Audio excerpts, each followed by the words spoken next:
करवा चौथ की 5 पौराणिक कथाएं। करवा चौथ व्रत क्यों रखा जाता है?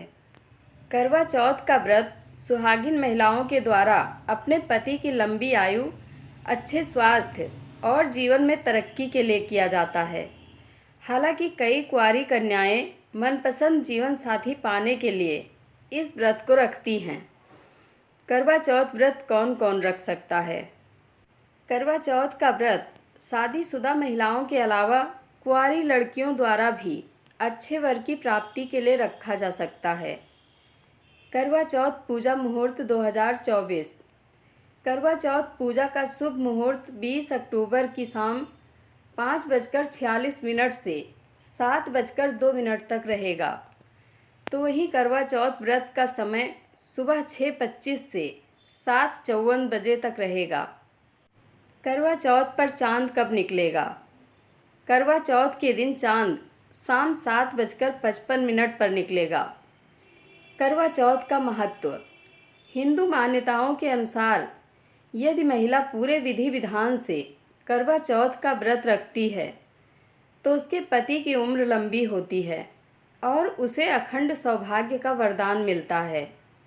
इस दिन महिलाओं को पूरे 16 श्रृंगार कर व्रत करना चाहिए और करवा चौथ की कथा सुननी चाहिए। करवा चौथ व्रत हर सुहागिन स्त्री के लिए बेहद खास होता है। इस दिन वह निर्जला व्रत रखकर पति की लंबी आयु की कामना करती है। कहा जाता है कि इस व्रत को देवताओं के लिए उनकी पत्नियों ने भी रखा था। इस व्रत का प्रसंग महाभारत काल में भी मिलता है। करवा चौथ व्रत को लेकर यूँ तो कई कथाएं प्रचलित हैं, जिनमें से एक कथा माता पार्वती और भगवान शिव से जुड़ी है। नंबर 1।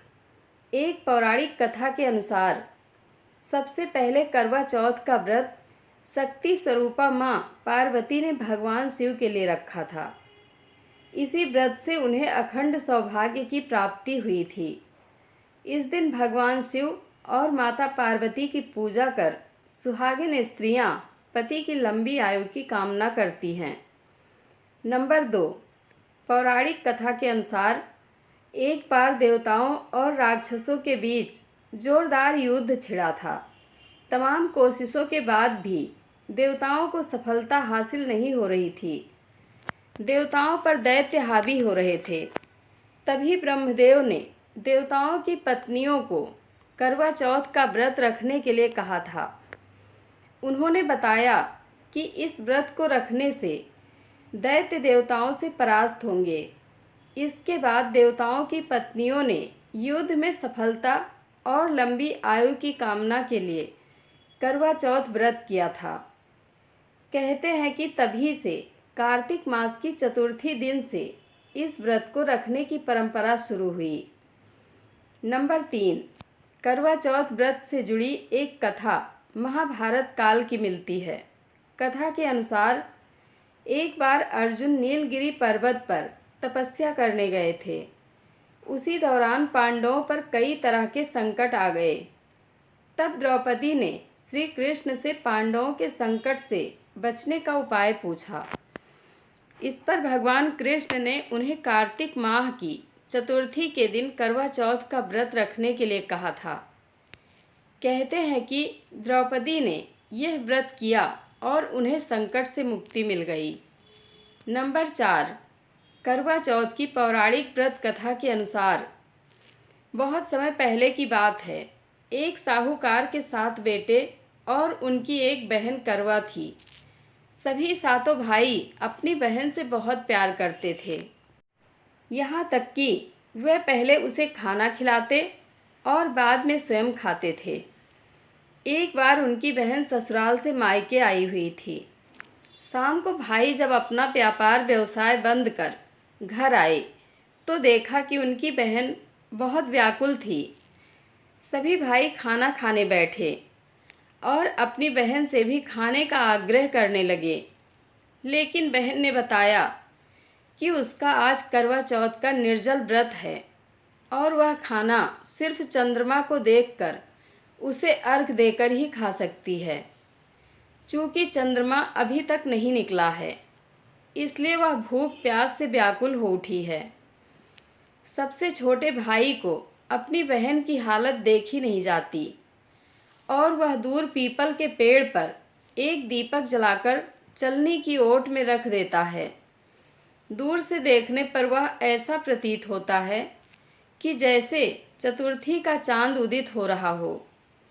इसके बाद भाई अपनी बहन को बताता है कि चांद निकल आया है, तुम उसे अर्घ देने के बाद भोजन कर सकती हो। बहन खुशी के मारे सीढ़ियों पर चढ़कर चांद को देखती है, उसे अर्घ देकर खाना खाने बैठ जाती है। वह पहला टुकड़ा मुंह में डालती है तो उसे छींक आ जाती है। दूसरा टुकड़ा डालती है तो उसमें बाल निकल आता है और जैसे ही तीसरा टुकड़ा मुंह में डालने की कोशिश करती है तो उसके पति की मृत्यु का समाचार उसे मिलता है। वह बौखला जाती है।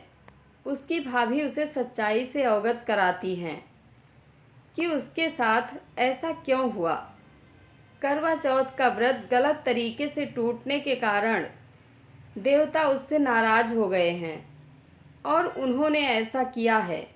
सच्चाई जानने के बाद करवा निश्चय करती है कि वह अपने पति का अंतिम संस्कार नहीं होने देगी और अपने सतीत्व से उन्हें पुनर्जीवन दिलाकर रहेगी। वह पूरे 1 साल तक अपने पति के शव के पास बैठी रहती है, उसकी देखभाल करती है। उसके ऊपर उगने वाली सुई नुमा घास को वह एकत्रित करती जाती है। 1 साल बाद फिर करवा चौथ का दिन आता है। उसकी सभी भाभियाँ करवा चौथ का व्रत रखती हैं।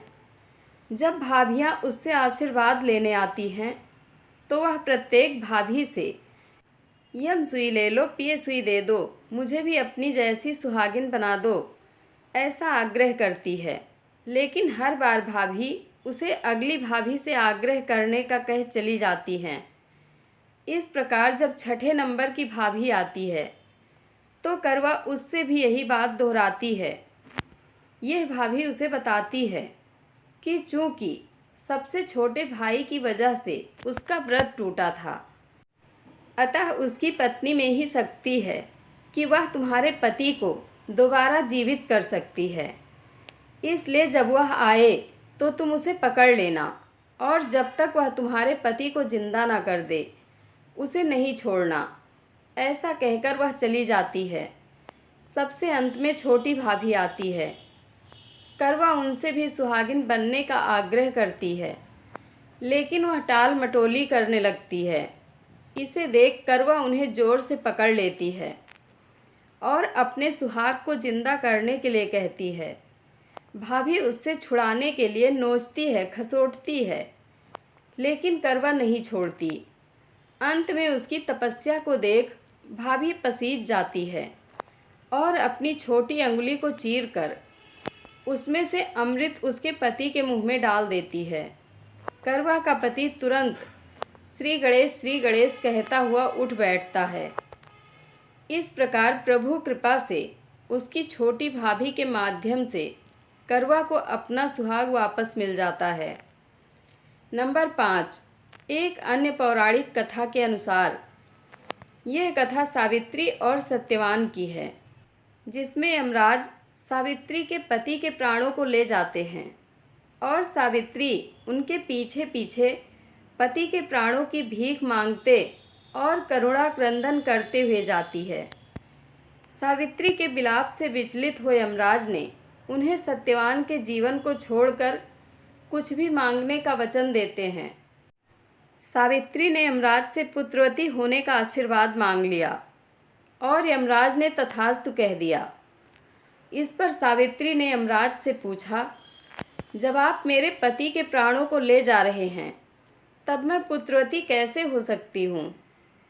वचन में बंधने के कारण यमराज ने सत्यवान के प्राणों को वापस लौटा दिया।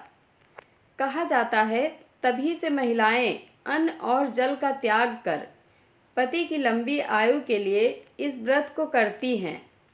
हे श्री गणेश, माँ गौरी, जिस प्रकार करवा को चिर सुहागन का वरदान आपसे मिला है वैसा ही सब सुहागिनों को मिले। जय श्री गणेश। जय माँ पार्वती। धन्यवाद।